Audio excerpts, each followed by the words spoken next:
Yeah, my name is Anne Lanoy. On 12th of December, that was Jamhuri Day, Cyrus called me at around 12:34, and we spoke for about 3 minutes and 45 seconds. He called again at around 2:30 and asked me where I was, and I told him that I was in the supermarket. He said he wanted to see me, so he drove to where I was. When he reached the parking, he called me and told me he was outside. So I just put the trolley aside and went to see him. I sat in the car, we had a conversation, and then he left. He told me he was going back to the office to build his castles. He told me I'm going to dream and build my castles in the office, but later I'll be going to see the Honorable Speaker, Wetangula.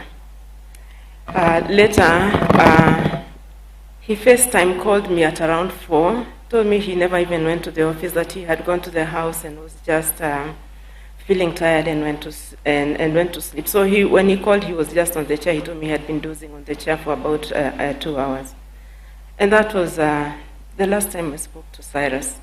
And the time he came to the parking at the supermarket was the last time I saw him. I had a restless night that night. I didn't sleep well.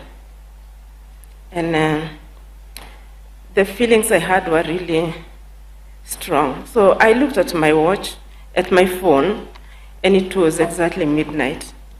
I could not really decode what I was feeling. So I took a screenshot of my phone. It is the picture on my tribute. It was exactly midnight. And I could hear voices saying, "It is over. It is over." I couldn't make sense of it.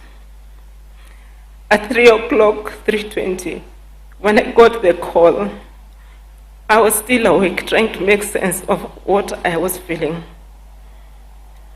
I saw his call, but when I picked, it was not him. Someone asked me if I knew the owner of the phone, and I told him, yeah, that's my husband.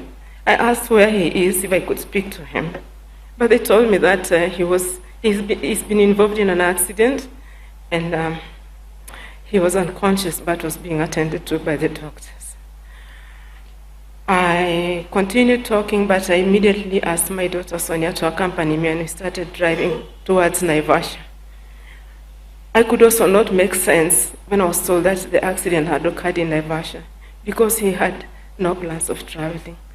So at first I thought it was a prank, but then the officer identified herself and said she was Corporal Rhoda of Naivasha Police Station. So I drove and I went. I realized that it was going to be very heavy for me. I called Senator Kaniri, I called Mr. Kisia and Mr. Fred Amayo and asked them to accompany me to Naivasha. And I'm glad that even at that hour, at 3 a.m. in the morning, they woke up and they followed me alongside their spouses. And we kept going, we kept communicating.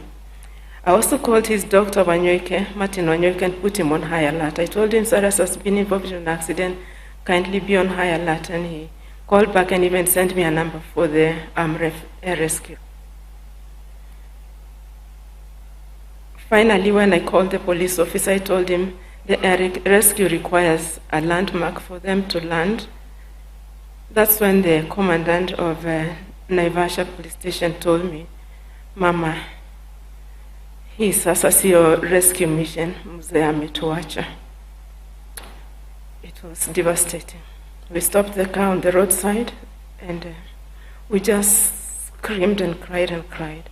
I informed Christine Yokabi, I informed Kanini of what has happened. I also informed her siblings. And I called some of our children, Jake, Tim, and June. I told them to follow because things were really bad. I had also called Honorable Sudi.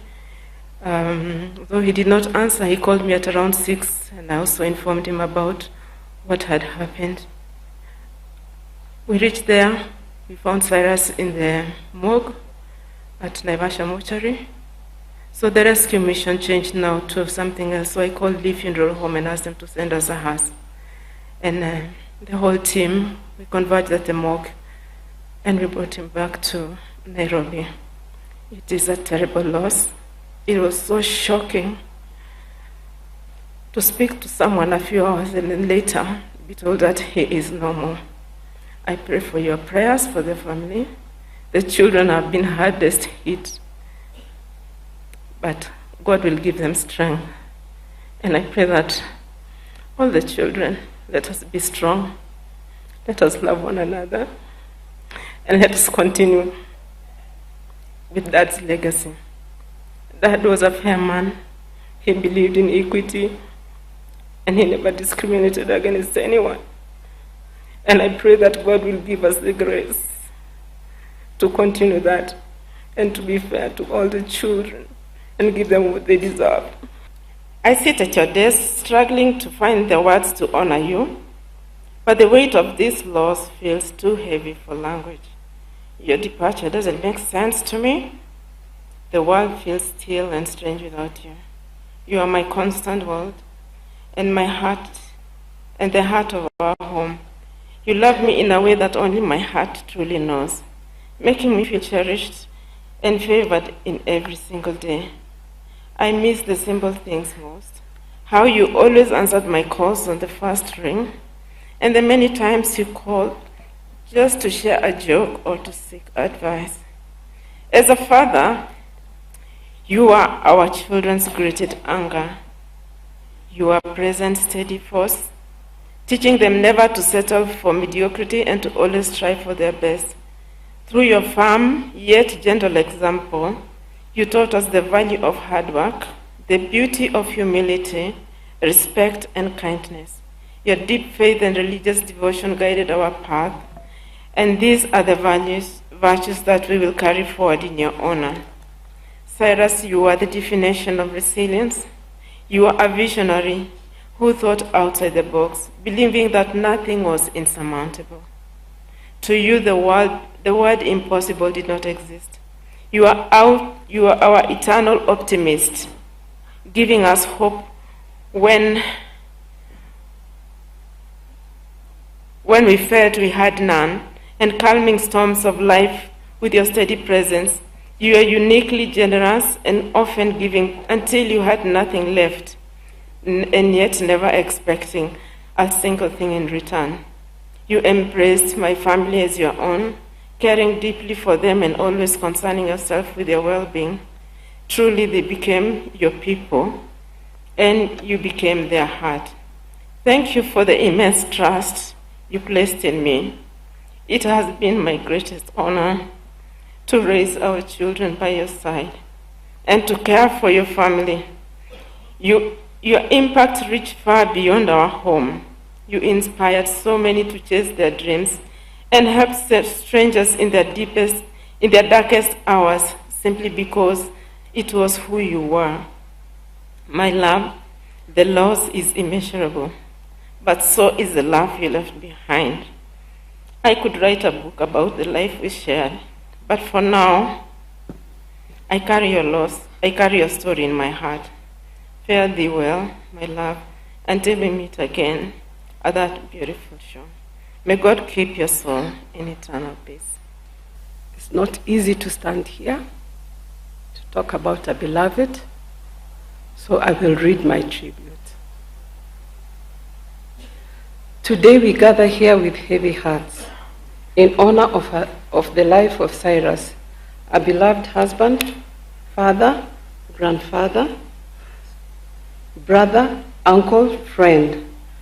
Words are too small in moments like this. This is because of the pain of the sudden loss is deep and overwhelming. Cyrus was larger than life. The tragedy that took his life, he was a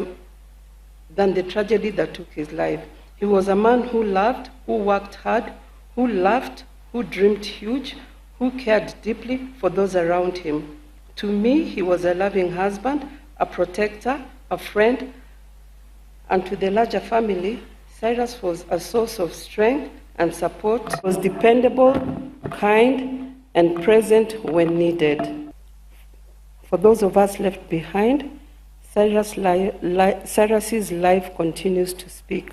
It speaks through memories, through lessons learned, through love shared, through the impact he made. His love did not die in this sudden departure. It lives in our hearts and for those who loved and knew him. To Cyrus, God is good. That morning, early in the morning when Anne called me, what she was speaking and telling me through the phone was totally unthinkable. For the first time in my life, I could hear my heart pounding in my ears. To read his tribute, we are not able to encompass Cyrus in just a page. In fact, we would need a book, Volume 1, Volume 2, and Volume 3 to be able to capture exactly who Cyrus was. I will read my tribute. My name is Christine Nyokabi. CJ the Man, that is what they called you in the early 90s, a name that perfectly captured a personality larger than life.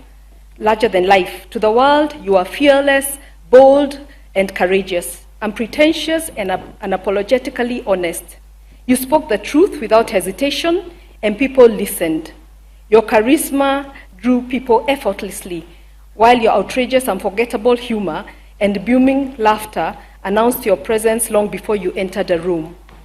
But to me, you were much more, Cyrus. You had the biggest heart of anyone I have ever known.